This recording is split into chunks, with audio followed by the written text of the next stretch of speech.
ভগবান যা করেন আমাদের জন্য ভালোই করেন। কোনো ভক্ত যদি মন প্রাণ দিয়ে তাকে ডাকতে পারে তাহলে অবশ্যই তিনি তার ডাকে সাড়া দেন। ভগবান ভক্তের জন্য কি না করে থাকেন। এক ভক্ত প্রতিদিন মন্দিরে ঝাড়ু সেবা দিতেন। তিনি ভগবানকে মন প্রাণ দিয়ে খুবই ভালোবাসতেন।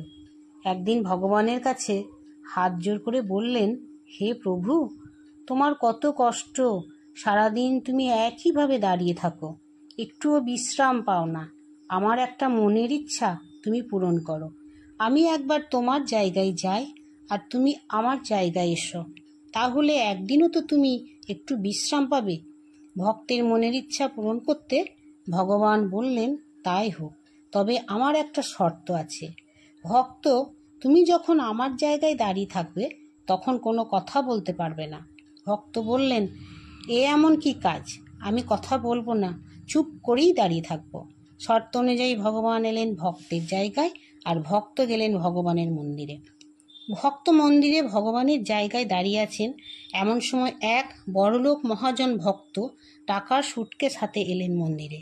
জোর হাত করে ভগবানকে বললেন, প্রভু, তুমি আমায় অনেক দিয়েছ, তোমার অশেষ করুণা, তোমার জন্য আমি আজ এই জায়গায় এসেছি।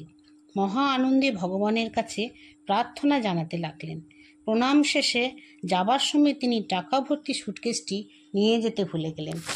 ভগবান সেজে ভক্ত সব কিছুই দাঁড়িয়ে দেখছেন, কিন্তু কিছু বলতে পারছেন না, কারণ শর্ত অনুযায়ী প্রভুর বারণ কথা বলা। তাই তিনি মহাজনকে ডেকে সুটকেসটিও দিতে পারলেন না। এরপর একজন গরিব দুস্থ ভক্ত এলেন মন্দিরে। ভগবানের কাছে দুই হাত জোর করে বললেন, হে ভগবান, আমার খুবই কষ্ট, সারাদিন দুই বেলা পেট পুড়েও খেতে পায় না। এত কষ্ট তুমি আমায় কেন দিয়েছ ঠাকুর? প্রণাম করে ওঠার সময় গরিব ভক্তটি দেখলেন একটা সুটকেস তার পাশে রাখা আছে। গরিব ব্যক্তিটি সুটকেসটি খুলতেই দেখলেন তার মধ্যে প্রচুর টাকা পয়সাও রয়েছে।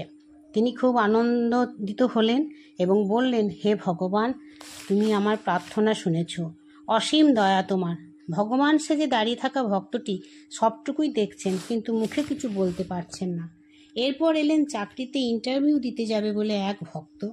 তিনি জাহাজে করে অন্য জায়গায় চাকরি পরীক্ষা দিতে যাবেন। তিনি করজোরে ঠাকুরকে ডাকছেন, এমন সময় সেই সুটকেস ফেলে যাওয়া বড়লোক মহাজন ভক্তটি এসে হাজির। এসে দেখলেন একজনই মাত্র লোক মন্দিরে আছেন। যিনি চাকরির জন্য এসেছেন তাকে বললেন, আমি একটা টাকার সুটকেস ফেলে গেছি, কিন্তু ওটা তো এখানে নেই, তাহলে কি তুমি ওটা চুরি করেছ? চাকরির জন্য আসা ভক্তটি বলল, না, আমি চুরি করিনি। ভগবান সেজে ভক্ত কিন্তু সব কিছুই দাঁড়িয়ে দাঁড়িয়ে দেখছেন। কিন্তু মহাজন যুবকটির কোনো কথা শুনল না। ওই ভক্তটিকে পুলিশে দিল। এবার সন্ধ্যা নেমে এলো। ভগবান বললেন, ভক্ত, এবার তুমি তোমার জায়গায় নেমে এসো। ভক্ত বললেন, হে প্রভু, তোমার লীলা আমি বুঝতে পারলাম না। তুমি প্রথম জনের সুটকেসটি কেন হারিয়ে দিলে? আবার দ্বিতীয় জনকে সুটকেসটি পায়েও দিলে, আবার তৃতীয় জনকে পুলিশেও ধরে নিয়ে গেল। কেন প্রভু এরকমটা হলো?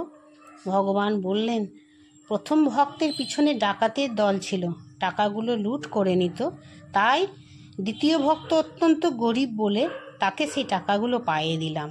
আর তৃতীয় ভক্ত জাহাজে ইন্টারভিউ দিতে যাওয়ার সময় জাহাজ ডুবে মৃত্যু হতো, তাই তাকে পুলিশের হাতে দিয়ে বাঁচিয়ে দিলাম। একদিন সে পুলিশের হাত থেকে ঠিকই ফিরে আসবে, কিন্তু মৃত্যুর হাত থেকে তাকে বাঁচিয়ে দিলাম। ভক্ত বললেন, এবার বুঝলাম প্রভু আপনার লীলা। ভক্তেরই ভগবান, ভগবান যা করেন তা সবার মঙ্গলের জন্যই করেন।